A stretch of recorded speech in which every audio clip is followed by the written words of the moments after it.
This episode is brought to you by Leo Bato and Associates, ang realtor na patok.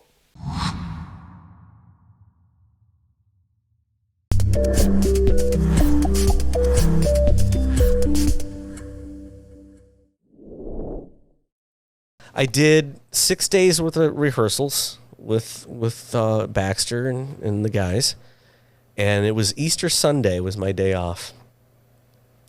That Saturday, we get done with the rehearsal, and I had gone home, and I had slammed my fist down, and I'm like, well, out of frustration?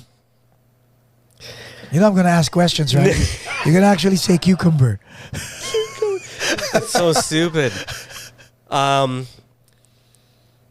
thing about the guys in this band is they don't break for lunch. We did 7 hours. I didn't eat a damn thing.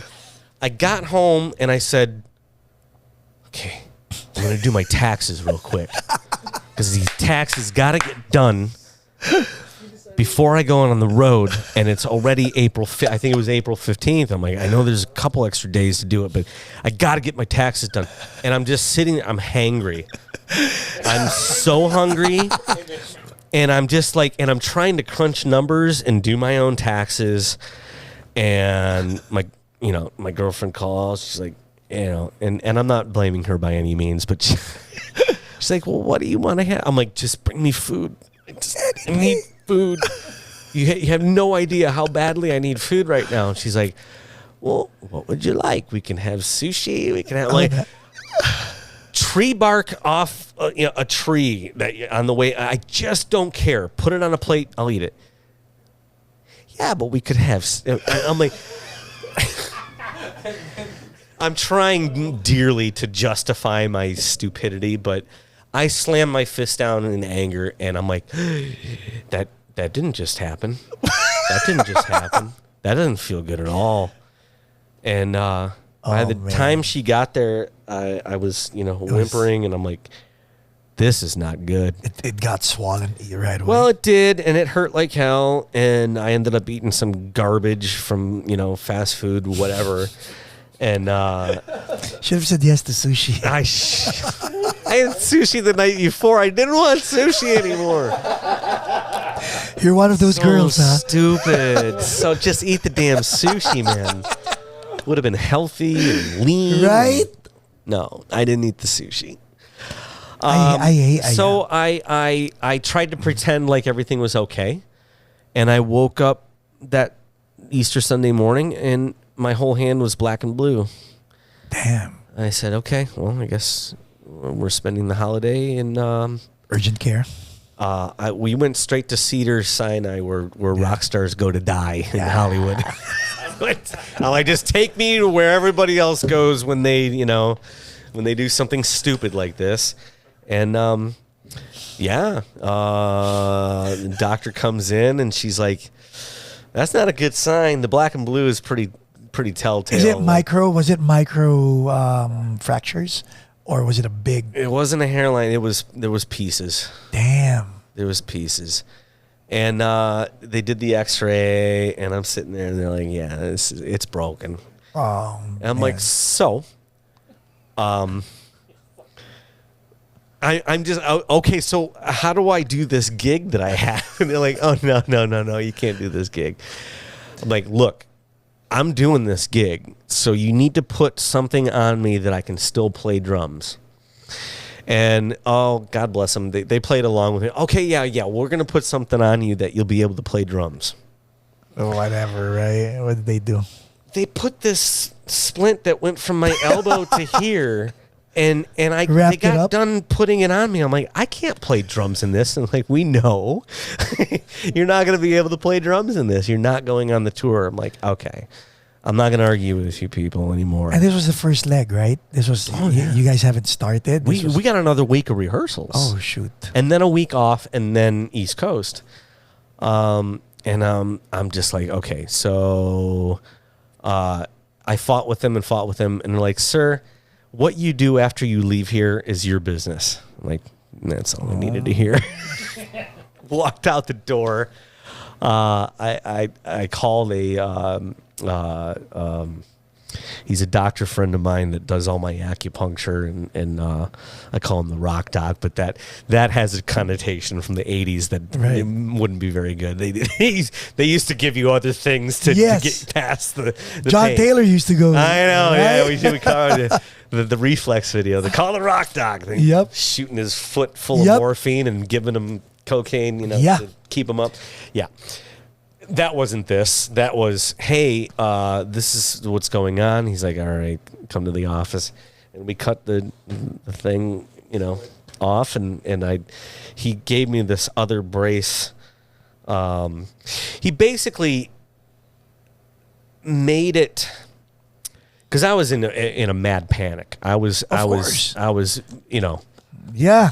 this is the worst possible, how did I screw this up? Yes. Self-inflicted this So time. he calmed me mentally more than anything. Okay, good. Because all the acupuncture and the stuff that he was doing, that probably did nothing, in all honesty. But he calmed my head and got me in a place where you can do this.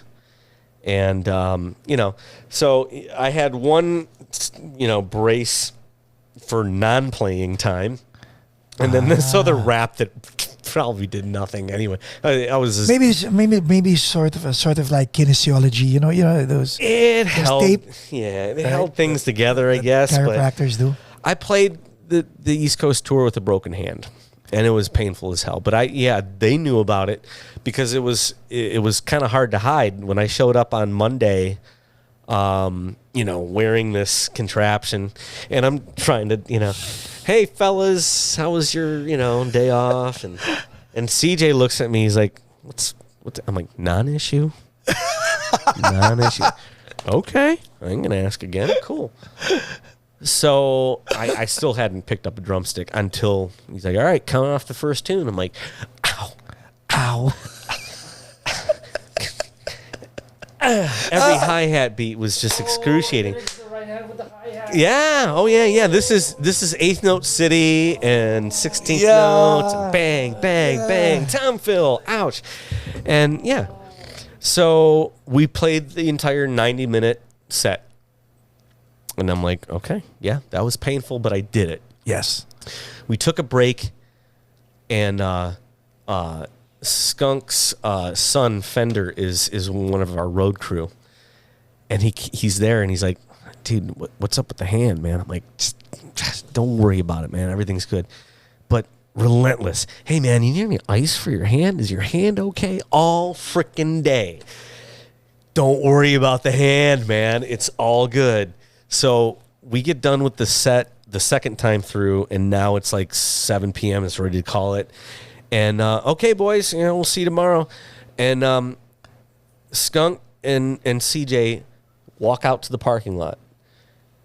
His son Fender says, hey, man, you gotta tell me what's going on with the hand. I'm like, okay, fine. It's broken. Oh, man. And as soon as I said that, Both CJ of and them. Skunk are walking back in the room. And they're like, what? I'm like, yeah, it's broken. It's broken. And they're like, oh, my God. And Skunk's like, oh, my God, we got to cancel. I'm like, hey, everybody chill. Here's what's going to happen. And I gave this epic, overly, perfectly dramatic speech about one of my heroes, Tom Brady, at the time of the New England Patriots. I'm like, guys, picture it. 2017, 2 weeks before the Super Bowl, routine handoff during practice. The greatest quarterback of all time practically rips the thumb off his throwing hand, handing the ball off to Burkhead. Runs off the field screaming, and the whole team is like, oh my God, we just killed the greatest quarterback of all time right before the Super Bowl. Tom Brady gets, this is probably 2 days worth of work, but I mean, his thumb is practically off his hand. They stitch him up. They put, 30 stitches, Guys, he won the Super Bowl. He won the Super Bowl that year. I'm doing this tour. This is my Super Bowl. Y'all are my Tom Brady. And they're like, awesome. We're going out to, and it was just like that was it. But you see, the nice part is that they believed in you. They believed with you. Yeah. Well, every day, Skunk comes out of the hotel. Hey, man, how's the wing? Of course. I'm good, man. He's like, I just hope you're not doing any more damage to it. I'm like, this is worth it.